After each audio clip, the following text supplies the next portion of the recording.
Imagine a world in which the environment is completely out of whack. Air so polluted that we have to wear gas masks in order to come outside.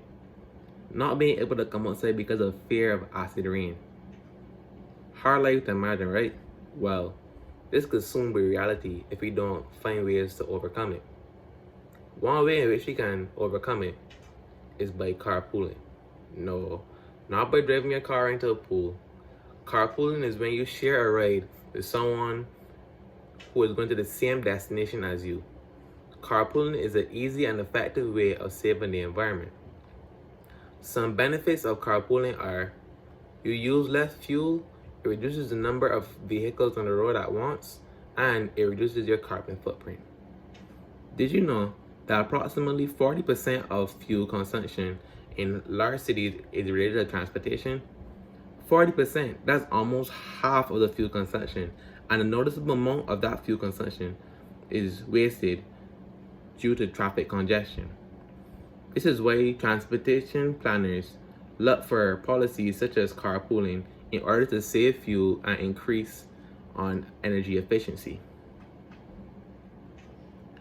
A 2016 study by PA Commutes found that carpooling saves around 33 million gallons of gasoline daily. This study was based off of carrying one additional passenger. Imagine how much fuel we could be saving if we could increase those numbers. Saving this fuel would decrease pollution that is caused by the burning of fossil fuels. On the topic of pollution, on to my next topic of reducing the number of vehicles on the road at once. Sharing the ride with someone brings the number of vehicles down, which means less traffic congestion. Traffic congestion increases vehicle emissions and lowers the air quality of the surrounding areas. This significantly affects anyone who lives in near major roadways or highways. Did you know that around 11 million Americans live within 500 feet of a major highway? Therefore, they are at higher risk of exposure of traffic-related air pollution.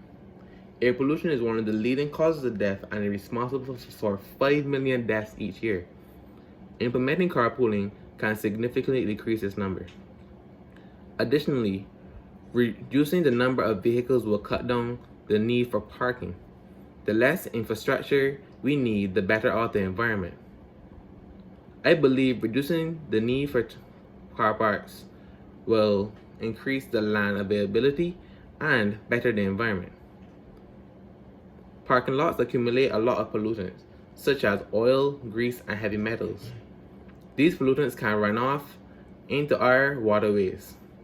With that being said, if carpooling reduces the chances of pollution, I think it's a good idea. Finally, one of the most important points, carpooling can reduce your carbon footprint.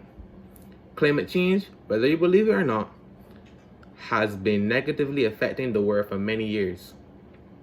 One of the main factors for this is our greenhouse gas emission. A number of studies show that carpooling can reduce the emissions significantly.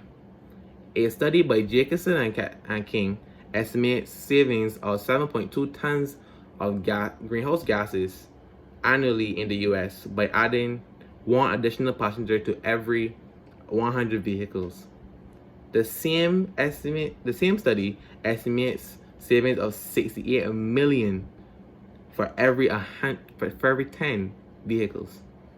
The next time you complain of how hard it is, ask yourself, what did I do my part to help the environment? Highly populated areas often develop thick layers of smog due to greenhouse gas emissions. These carbon emissions are one of the reasons for the breakdown of the ozone. However, having fewer cars on the road will reduce the number of toxins in the atmosphere. To sum up everything, carpooling, as I stated, is an easy and effective way of saving the environment. As I stated, it helps reduce your fuel usage, reduce the number of vehicles on the road at once, and lowers your carbon footprint.